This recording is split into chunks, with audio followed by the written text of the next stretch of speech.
fortsætte forhøjelsen her, hvor vi stadigvæk har Nikolaj Lindgaard, Nikolaj Petersen, Brian Brix og Lars Stubholm, Michael Olsen, Lukas A. Larsen, Lars Henriksen og Tom Sørensen. Og lad os se, hvor lang er afstanden nu. Skal vi se, her kommer Nikolaj Lindgaard. Her kommer Nikolaj Petersen. Det vil sige, at afstanden er stort set uændret. 52. Men der er altså også 13 minutter, der kører lige nu. Så det kan ske. Der går på langsiden, og det var lige Tom, der desværre var oppe på banden der. Der var Nikolaj Petersen rigtig heldig. Han ramte det rigtige spor og skulle gå forbi uden problemer på Tom Sørensen. Her Tom Sørensen holder pænt ud her for Lars Stubholm med Silberbrand, som slår Tom med en omgang der. Tom har haft lidt vanskeligheder med bilen i dag. Ikke helt. Han har ikke ramt det. Der kan gå op i svinger op på langsiden. Det var Brian Brix, vi havde op på taget heroppe. Og tæt ind på køben, og så er det rundt på taget der. Og hvad koster det Brian Brix? Ja, det koster ham formentlig hans 3. plads her. Forløbig. Det gør det, ja. Så vi lige se, når tavlen er færdig med at skifte her. Den skifter voldsomt op og ned. Og det gjorde det ikke til ud til. Han var ved selv der, men nu har han altså Lars Stubholm lige i hændene. Han får at følge Brian Brix og Lars Stubholm et øjeblik, og se, hvad Lars Stubholm kan gøre ved Brian Brix der. Nu ligger han altså lige oppe i bagskærmen på Brian Brix. Så går han for at gå ind om der. Brian Brix afviser, så får Stubholm at gå ind om der. Det ser rigtig fornuftigt ud, hvis Stubholm han laver, men han kan tydeligt se, at Brian Brix han er altså nervøs på den der. Brian Brix har jo prøvet at køre defensivt før, så vi bare ikke kan Stubholm så tæt på køberne, så bilen lidt tilter. Her hvor han er oppe og transporter på Brian Brix. Så vi ser, om det lykkes ham den her gang, så skal den bare ind op der. Og så skal der give gas helt ind op, og det ser rigtig godt op. Og man kan tydeligt se, at Lars Stubholm, ja, der var der ingen fejl for Lars Stubholm der. Brian Brix hænger på banden, han får simpelthen op, og får simpelthen Stubholm ind under sig der på køben der. Rigtig ærgerligt, at Brian Brix laver den fejl der. Nu han har også fået en bule i fronten på sin bil, det er bare ikke, det betyder noget for den måde, bilen den kører på. I hvert fald så, hvis han vælger at køre ud til en påsætter eller en mekaniker, så skal der altså være en klar til at rette den til os ud. Men jeg tror ikke, han tør at gøre det, fordi det koster for meget. Og lad os se på stillingen, nu har vi fået Nikolaj Petersen op på andenpladsen, og hvor har vi ham der ligge? Ham har vi her, hvor har vi Nikolaj Lindgaard, ham har vi her. Det vil sige, at afstanden mellem de to, den er faktisk uændret stadigvæk. Men vi har så fået Lars Stubholm op på en rigtig flot 3. plads.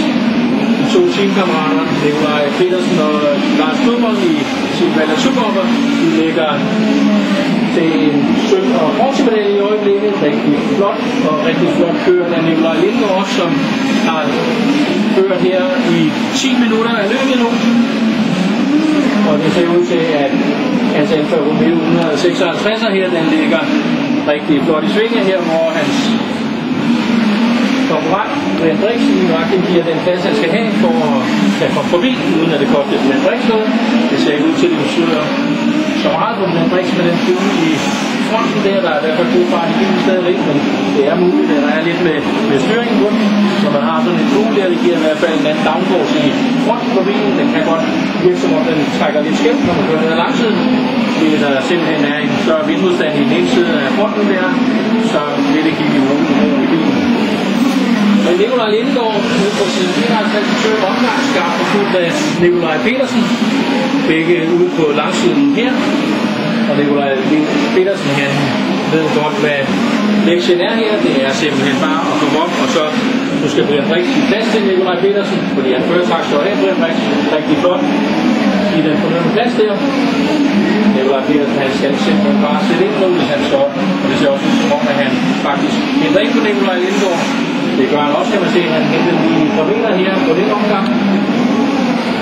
Rigtig spændende bliver det. Lad os se, at har vi andre kampe her, hvor har vi Lars Stubholm. Så har vi Lars Stubholm.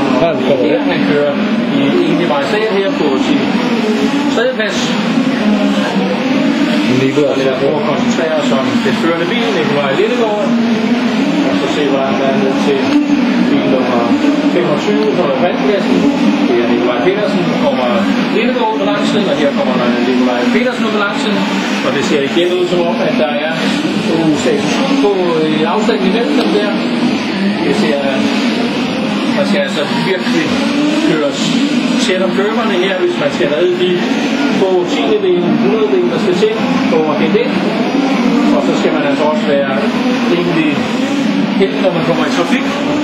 Det er jo Nikolaj Petersen heldig igen, hvor Lars Hendriksen desværre laver en fejl her. Så Nikolaj Petersen kan komme forbi uden problemer. Det er jo faktisk det værste, der kan ske, hvis man ligger og fører, så skal forbi inden ved en omgang, og så der sker noget kampolage der, og man mister noget tid. Det er en rigtig ærgerlig måde at tage på en omgang eller helt løbet på. Men heldigvis har vi forstået det for de store uheld her i EM-finalen indtil videre. Og vi kan i hvert fald stå ude i siden af Lars Hendriksen slår her, og vi er 4 her med jordlys foran. Det er første gang, vi ser det her, hvor han går på 2 uger på en af langsiden, og der mister han jordlys i den ene side. Der er vist en lille løs forbindelse, ja, den blinker lidt til ham foran. Det er nok ikke fordi han er over, det er nok fordi der er en løs forbindelse i jordlyset.